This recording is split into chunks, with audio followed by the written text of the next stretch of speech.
This hunt begins in Edgefield, South Carolina in March of 2021.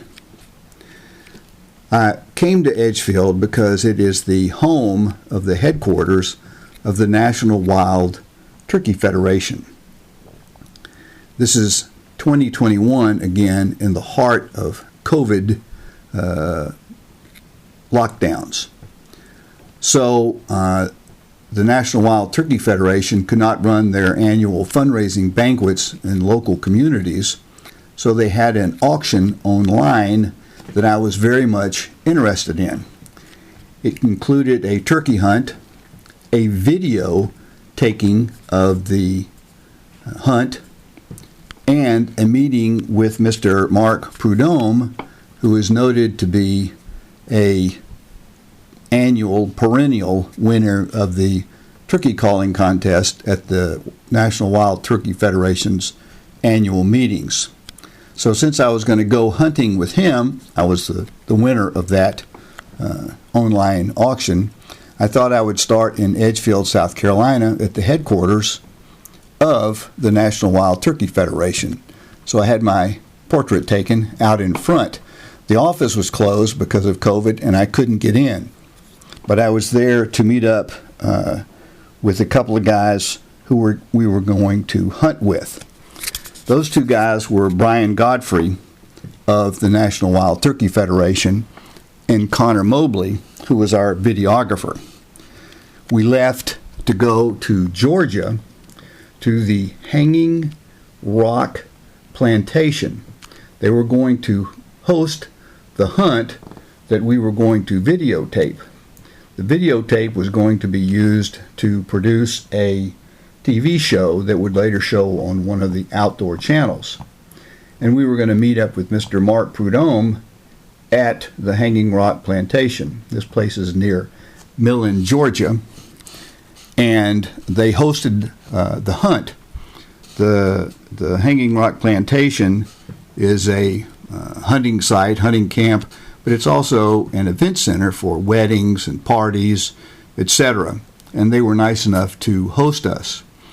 We met Mark Prudhomme here and had a chance to meet and kind of go over the procedure of what we were going to do. And part of the auction presentation, or the winning, was to have Mark present me with a trumpet call, which is another form of turkey call, originally started from a turkey wing. So we met here, spent the night, got ourselves oriented, and then took a short tour around the public area at the Hanging Rock Plantation. Here's an old general store that they have set up. It's pretty interesting. All of the things that are here are part of old signs and advertisements that you would see in the Old South. So it was pretty interesting to see some of these things that were hanging here, things that I saw as a kid growing up in North Carolina, but you don't see any more of these signs and places anymore. I drove from Paso Robles, California, to Edgefield, and then on down to Millen, Georgia, where we all met up to go turkey hunting. After this tour, we kind of got ourselves organized what we were going to do. We met early the next morning, in the dark, of course, to get ready to go and hunt these turkeys. It's Friday morning, and supposed to be a beautiful day, so we got started to make this hunt. Initially, we started off, we did some location calls, and then a couple of setups as we moved through the morning.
Yeah, this is very typical. You start off the morning, you get several setups. We hunted all morning. We looked, we called, but we got absolutely no response whatsoever. Well, Tom, Mark, it certainly is good to have you here this weekend. it's my pleasure. Thank you very much for having me. We're looking forward to it, and part of the deal was we were going to get you a custom-made trumpet and hopefully a turkey. I hope so too. But So- I'm fascinated with this call. I've looked at some of your videos, and I've looked at this, and I'm just fascinated by this. So I'm anxious to try it out and learn. I'll have to study the video, but I'm anxious to learn how to use it and hopefully call in a lot of turkeys somewhere down the line. I hope so. Yeah, It's not the easiest call to learn, Yeah. but once you learn it, it's like any kind of a call. You have to learn how to Yeah. play it. Yeah. This call is made out of a spalted maple. Oh wow. And it's one of a kind for sure, because every one of these are different. Yeah. And that mouthpiece is some pretty special stuff, and I think you're going to like it. I will. I know. How did you get into this? How did you start doing this? Well, it's kind of a long story, but I've been turkey hunting a long time, and just got into trumpets, and I like the history of them. It's a really So old this is a historical. I mean, this is something that's been done. This is not your invention. This is something that's been done for a while. Oh, okay. No, Okay. those are some of the earliest forms of turkey calls were suction type calls, I'll like be wing darned. bones and Yeah. things like that. So basically, somewhere down the line, somebody decided to take a wing bone and pretty much make it what they wanted. You can control the diameters and everything inside and the length, whereas with a wing bone, it is what it is. Yeah. So, a lot of thought went into trying to get the internals right and everything, and I think you're going to like it. Yeah. Well, I know you from the Outdoor Channel and things like that. So when this came up on the auction block and the Turkey Foundation offered this up, I just had to get into the middle of this, and so I'm thrilled to death that I was able to do this and meet you and have an opportunity to hunt together. So this has been a great trip for me. Yeah. Well, you came all the way from California. Yeah. Hopefully we can get you a turkey. Yeah, we need to close the deal. That's for sure. Well, I mean, hey, I might need a little bit of help, so you jump in there. Yeah. Okay. I'll need to learn a little more about it than this, but We yeah. we got a little time. We can Yeah. sit down and talk about it and get it all figured out. But you say you use this primarily. I'm used to using a slate call or a box call, and that's what I normally use. But you're saying you use this like 100% unless it's a different situation or something. I do. I'm kind of old school anymore. I shoot old guns and like running a trumpet. But there's certainly a lot of different calls out Yeah. there, and there's a use for all of them. I like the sound of the trumpet. I think it's a very realistic call, especially at distance. But it's a challenge, and it's something that I'm kind of passionate about. Yeah, So. yeah. Well, I certainly don't have the experience that you do hunting turkeys, but I have been hunting them for many years, and I do know, like you say, one call works one day and it doesn't work the next day. So you have to have a variety. So you got to have more than one tool in your bag. So this is a great opportunity for me. I just can't thank you enough. I'm thrilled to death. Yeah, what a great opportunity for me. Well, I mean, we're excited to have you, Yeah. and conditions have kind of been tough lately. With the birds been kind of silent. We got some wind, but I think we're gonna be okay. Well, maybe something will trip them and they'll get started. They'll get fired up unless. That's right. I mean, we're hunting, so that's the best part. the way That's it all it goes. Yeah. That's right. Yeah. So I'm thrilled to death. I'm excited, but it would be good to close the deal and get a big tom. We're Big gonna do our number. best. that's Okay. for I know sure. we are. I know we are. Okay. Connor, you want to change angles and make? Um, I'm good now. okay. Yeah. So these calls are more of a suction type call. Okay. A lot of the sound is generated here instead of, there's not a reed in it or anything like that. Okay. So you just kind of, how you draw the air is a real Okay. big deal. You don't really kiss on it and suck on it so much, but you draw the air into the call. Okay.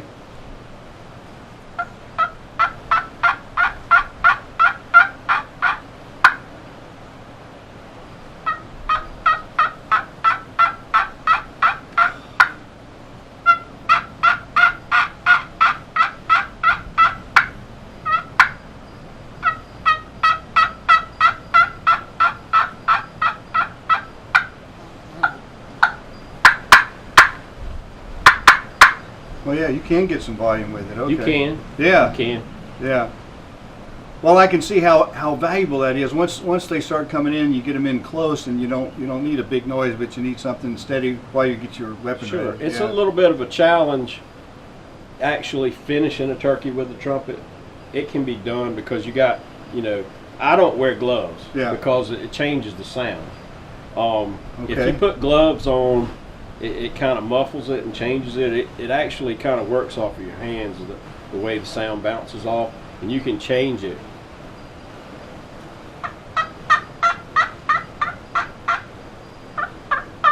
Oh, wow.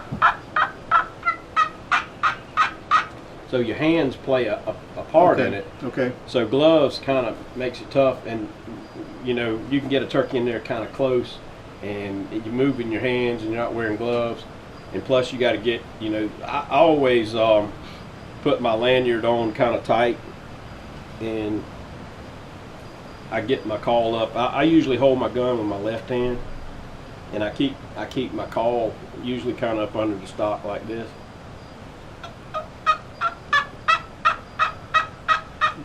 And then I just kind of drop it, slide my hand up. And finish the deal. Yeah. Okay. I like a short lanyard so when I drop it, it doesn't hit my binoculars or, fall down and make Yeah. noise. Yeah. Just I kinda- watching your video, you show that very well in your video, so I saw that. Yeah. Okay. All right. Well, I'm thrilled to death. I am not going to do this on camera and embarrass myself, but I will practice, and I'll start working on it, see if I can't do it. Well, Figure it out. between here and California, you should have it figured out. Yeah, well, I hope so. Right. I hope so.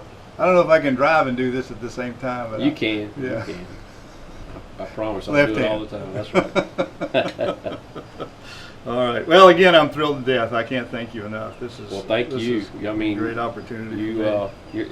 it's just great to have you here. Yeah.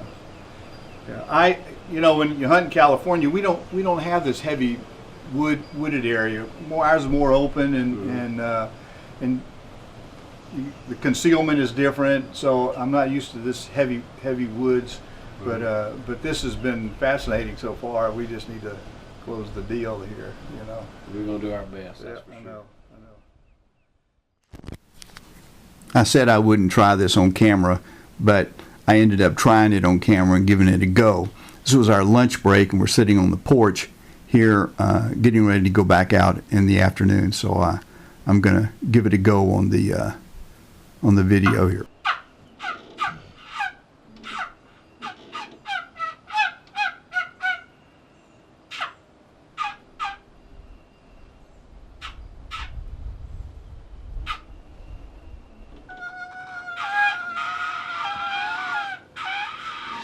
All right, now take that sound Yeah. and then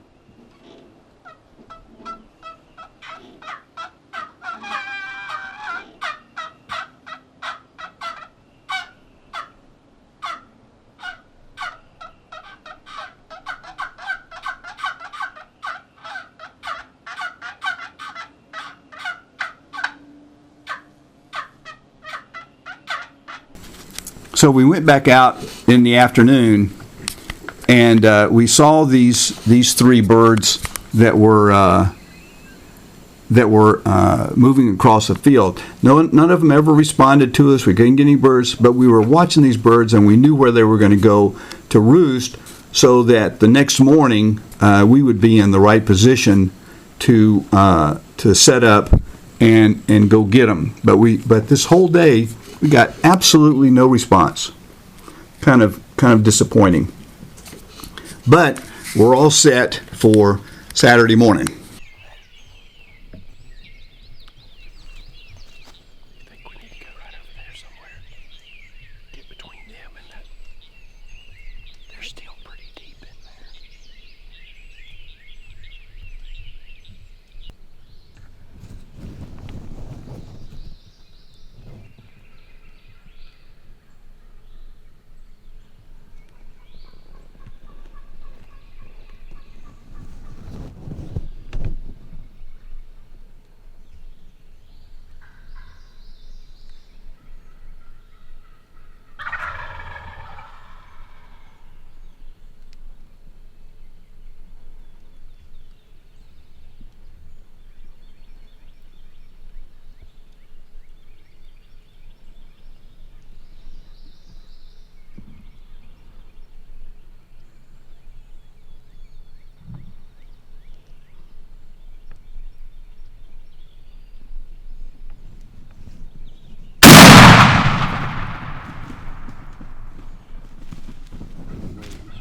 You good?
He saw him coming over here just at the crest of that hill, and I'd picked him up after he pointed to him, and then there was two, and then there was a third one, and then there was a fourth. I didn't know the fourth one was a hen, though.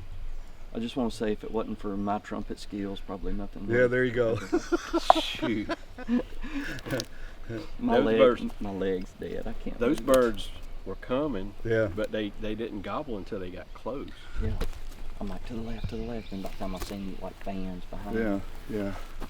Well, he telescoped up. I couldn't stand it. I'm sorry. I don't know whether that's good.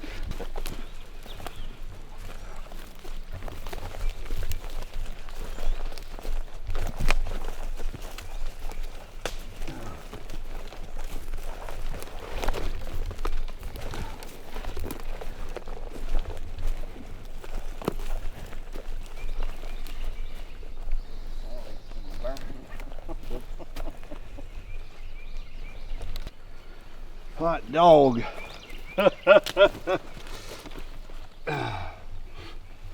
Oh, he looks good. Yeah.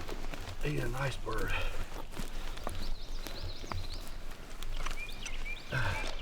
It's colored right here. Oh, okay. It's a big bird. Yeah. But Yeah, he's very much in the Look. hole. yes. Look at them spurs. Yeah, he's Yeah. got some hooks on him. Nice. Nice. Can you get those, Connor? So we're gonna take pictures here. Yeah, it was great. Those birds all came in. There was like two different groups of them, you know. And from the day before, where we got absolutely no reaction, here we are on the second day. The weather came through. It all changed, and we just had toms gobbling everywhere and coming all over. You can see this is an area that was burnt the year before, hasn't quite regrown yet. But that bird came in and he telescoped up, and I whacked him.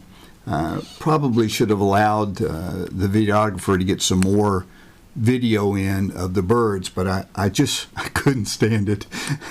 He came in there and he telescoped up, and I just couldn't stand it. But he was a good bird. The interesting thing, I don't think we show a real good picture of his beard. The beard was chopped off like somebody taking a pair of scissors to it, and it had kind of a brown or cinnamon color to the tips of it. And Mark told me that what this was beard rot, and it has to do with what they're eating, the vegetation, or a lack of something that was in their diet. And this one just kind of had that beard rot. And I've looked at the video of the other birds, and none of them seem to have that. They all had really nice long beards. And here's a picture of me with the bird. There's Mark on the left side, and Brian on the right hand side. Brian, who works for the National Wild Turkey Federation. And here's Connor, who is the videographer. He did a great job. And these are his videos, and most of his still pictures. There's a few that I stuck in here that are mine. But he came and did this. Unfortunately, the National Wild Turkey Federation opted out of making a TV show out of this. So all I have is what Connor took and gave me. Here's a real good close-up of that trumpet call that Mark made for me, and every one of them is different. This one is a special one, and I'm really proud of it. I still have not mastered it. It takes a little work. Even though Mark said there was nothing to it, piece of cake, it took me a little while to work on it, and I still am not confident enough to take it into the woods. We had hard times, we had good times. The Wild Turkey Federation was so good to me, and they anticipated the things that I needed. They helped me out. I actually got to go to the headquarters, and even though the office is closed, I had to get my portrait taken outside in front of the office so I can brag to everybody that I've actually been to Edgefield, South Carolina. But everybody there was so helpful and so appreciative of me being there. And I find even in California, we have a local chapter, the Atascadero Strutters, and they have been very supportive. They've worked very hard in the local area, all through the wildlife, the Turkey Federation. So it's a great organization. The things that they do, the hunt could not have been better. The opportunity to get online and participate in this, because if it had not been for COVID and these online auctions, we probably would not have had this opportunity in California to meet Mark and hunt here in Georgia. So it was a great opportunity, and so for the Wildlife Federation, the Turkey Federation, to provide this opportunity for me has just been, just a great experience for me all around. So I had a good hunt. Got to meet Mark, got to meet some other folks from the Turkey Federation, and it just was everything that I could have asked for. Couldn't have asked for a better hunt.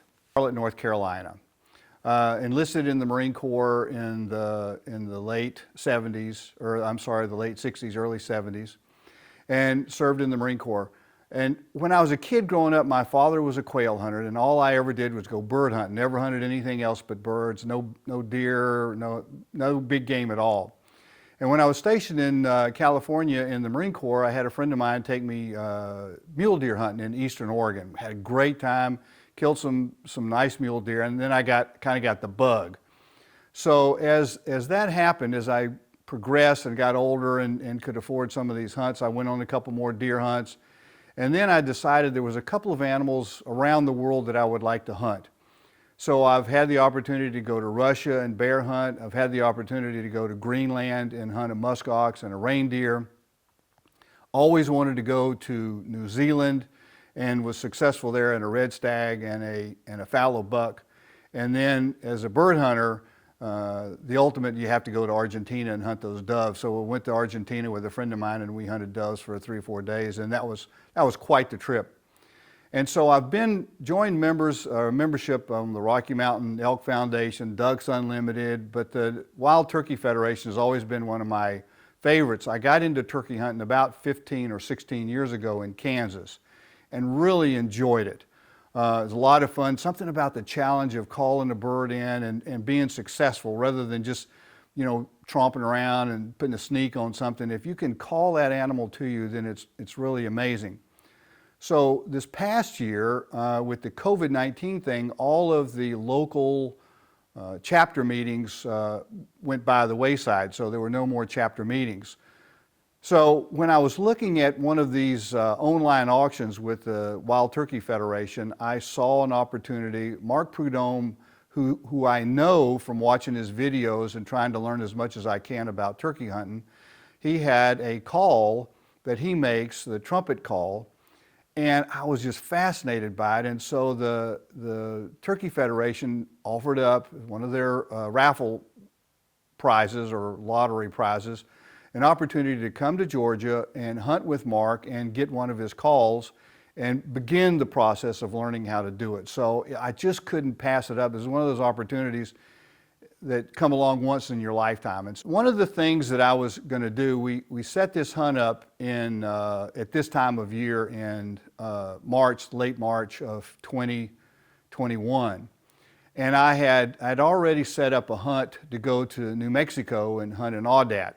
So I was trying to bring all of this together, and then once I finished the hunt in Georgia, I have another hunt lined up to go hunt Osceolas in Florida. So I'm trying to juggle buying airplane tickets or not buying airplane tickets, and I opted out of the airplane tickets because I wanted to drive. I didn't want to go the hassle with the COVID-19 problems, airports, people, etc. So I decided I would drive. 2 days, or the day before I left to go to New Mexico to go on the aoudad hunt, the outfitter called me up and he canceled. So now I'm a week out of being here in Georgia and got nothing to do, so I just stayed at home, marked time, and it was too late to get airplane tickets. I didn't want to fly, was worried about the COVID-19 situation, so I opted out to drive.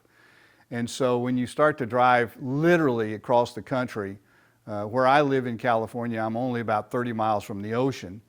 And here we are in Millen, Georgia, and we're only about 40 or 50 miles from the Atlantic Ocean. So I literally drove 2,500 miles to go from coast to coast.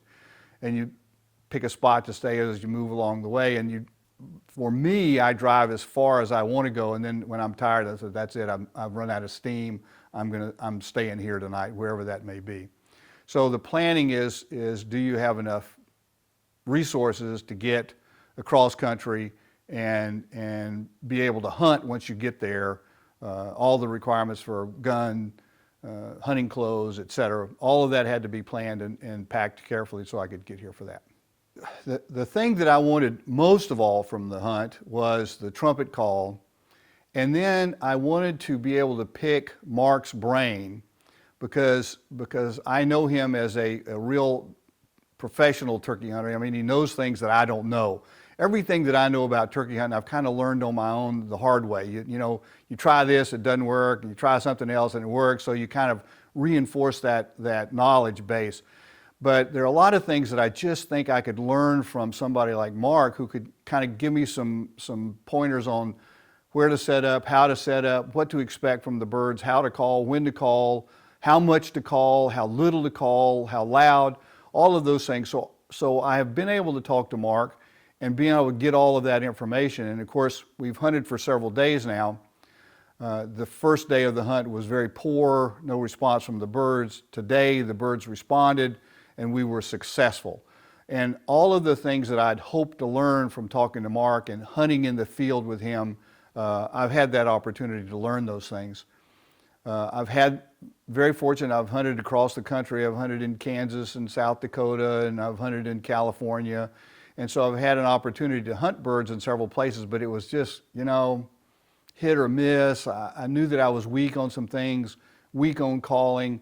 So I've had a real opportunity to really build up and get my knowledge base enhanced on this hunt. And that's what I wanted to do. That was the big thing. And of course, we wanted to take a bird, and we were successful taking a bird today.